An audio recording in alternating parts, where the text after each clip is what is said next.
Alright, this is a review for QuizStar for Chapter 4, so to help you prepare for the exam. Question 31 was asking about reacting an acid and a base. So if you look, you have H2SO4 and NaOH. That's a neutralization reaction. Whenever you react an acid and a base, it's a neutralization reaction. A simple way to do the calculations is something you probably learned last year, is this formula right here. If you take molarity of the acid times the volume of the acid equals the molarity of the base times the volume of the base, you can solve for either the molarity of the acid or the base. The other thing you have to keep in mind in this chapter is aqueous reactions, you have to keep count of the ions. So subscripts matter. You need to pay attention to the OH ions and the H+, because in an acid reaction, the H+ and the OH cancel. So if we look right here, they tell us that we have 45 milliliters of H2SO4. So for the volume, I'm going to write 45 milliliters for the acid, goes right there. 32 milliliters of base. So I'm going to write 32 ml, goes right there. 0.2 molar base, so the molarity is 0.200 molar. That goes there, so I have that. In NaOH, how many OHs are there? There's just one, so I'll just put the one in there for the heck of it. Then on the other side, how many H+ ions do I have? If you notice the formula of sulfuric acid is H2SO4, I have to put a 2 here. Then all I'm going to do is solve for the molarity, Ma.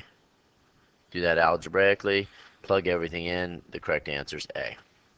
Next question, they asked you about spectator ions. So when they ask you about spectator ions,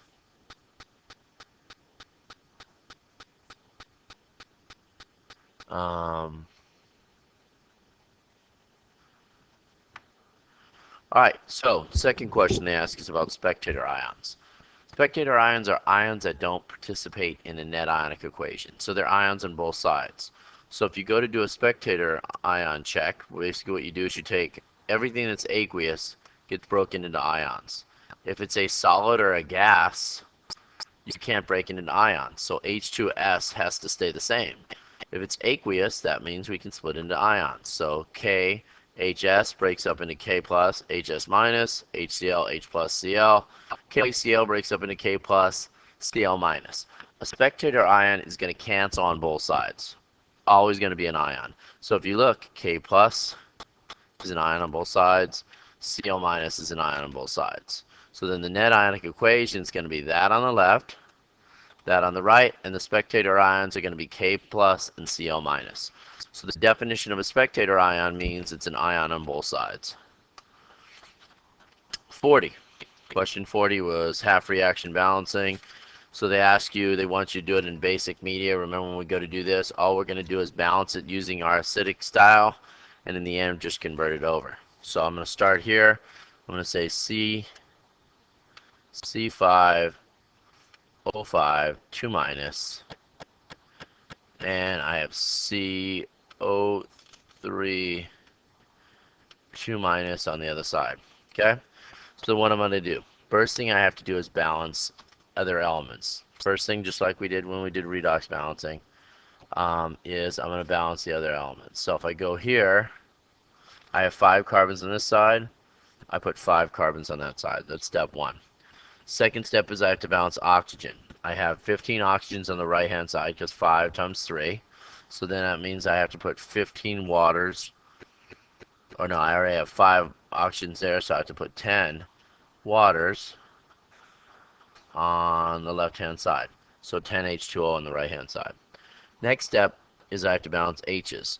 Well, if I have 20 H's there, I have to add 20 H plus to the right hand side of the equation. Last but not least, I need to balance charge. The overall charge on the left hand side is going to be 2 negative.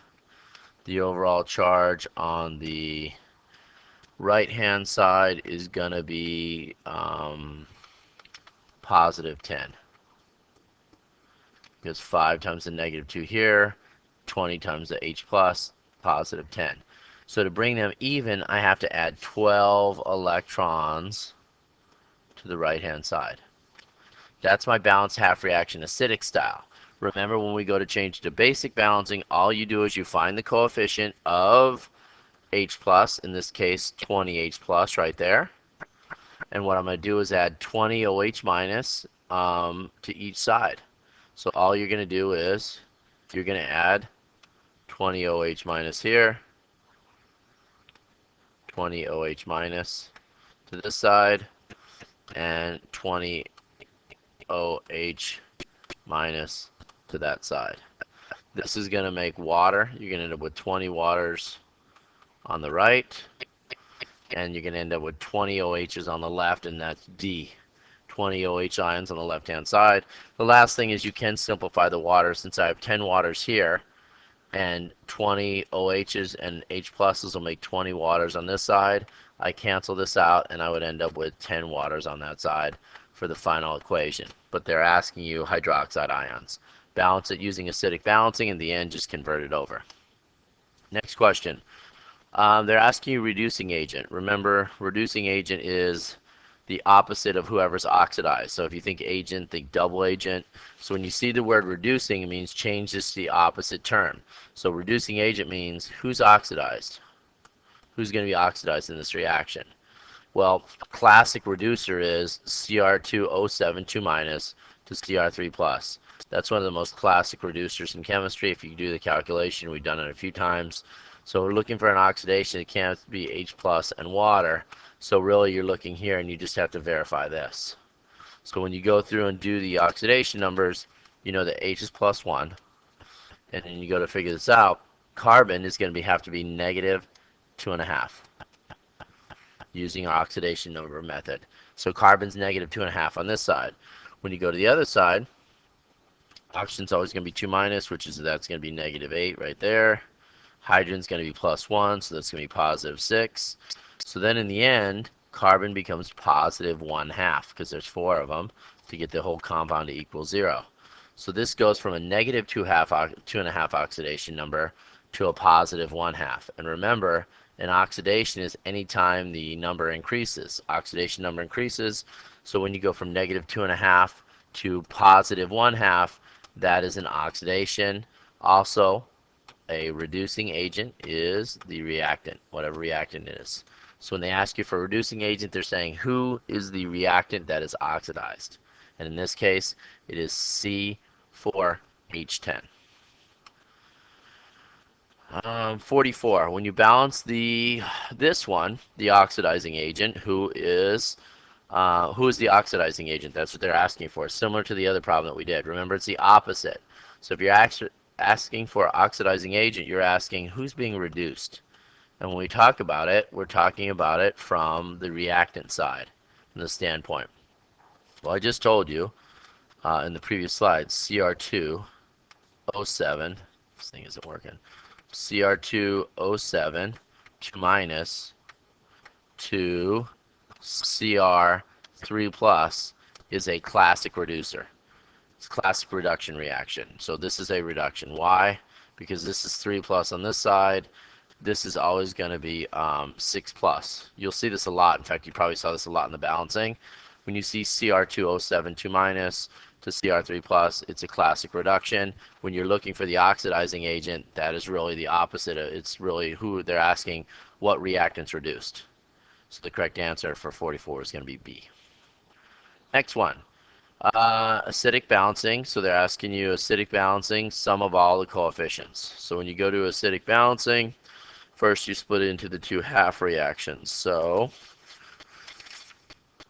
when we go to split into two half reactions, we're going to get C8H10 into C8H4O4 2 minus. Okay? And then you're going to get NTO4 2 minus to NT2 plus.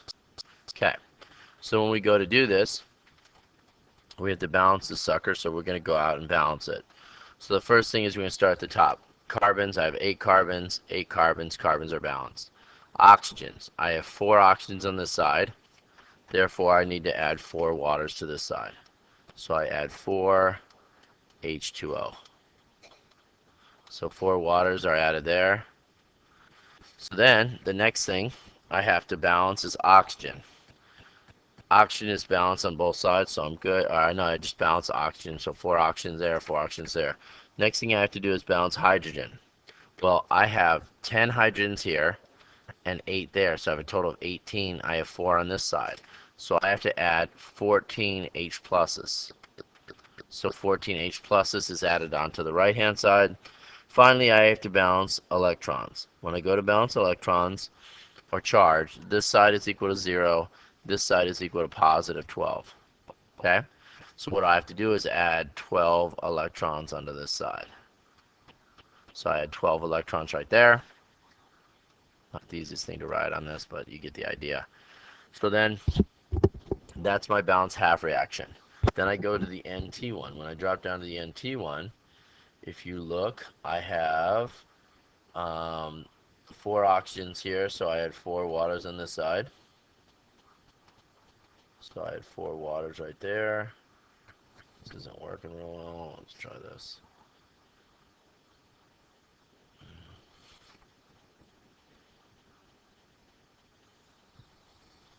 Four waters right there. Okay, so I have 4 waters. So I balance the O's. Next is H's. I have 8 H's there, so I have to add 8 H pluses to this side. Done. Next step is I have to balance electrons or charge. This side has a 2 plus charge. That side has a 2 plus charge. This side has a charge of plus 6. Therefore, I have to add 4 electrons to that side of the reaction. So now I have my 2 balanced half reactions. The next thing is I have to find the lowest common multiplier. If you look right here, I have 12 electrons up here and 4 electrons up there. I have to multiply the bottom by 3 to get everything to cancel. So what I'm going to do is take another color, write another color on the bottom. So basically 3 times all of this. So 3 times 4 electrons is going to be 12 electrons plus 24 H pluses plus 3 NTO4 2 minus, and then arrow, I'm going to get 3 NT 2 plus 12 waters. Now I'm ready to cancel and simplify. So the first thing is I know my electrons are gone. H plus, I have 24 here and 14 there. I'm going to subtract the smaller number from both sides, 14, which is going to leave me with 10 H plus on the bottom. Next thing I'm going to do is simplify waters. I have 4 waters here, 12 waters there. I'm going to delete the 4 on that side, which is going to leave me with 8 waters on the right hand side.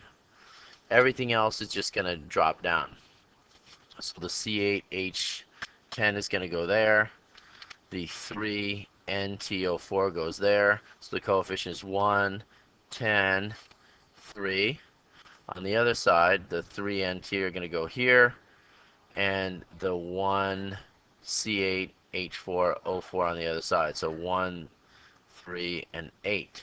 What they ask you to do is sum up the overall, all the coefficients is what they're asking you to do.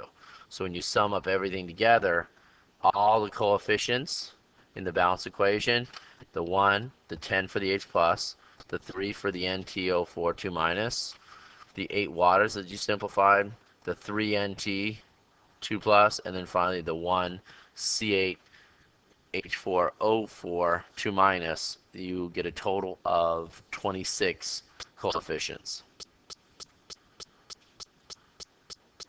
Next one. 46 is another balancing reaction. So when we go to do this, we actually did this in class.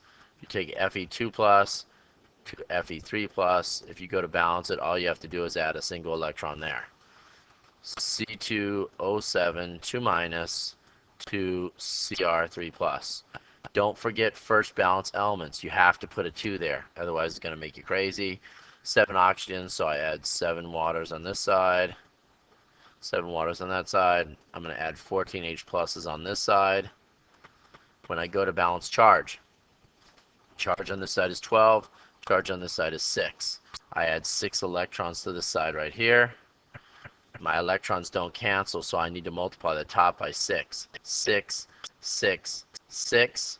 My electrons cancel.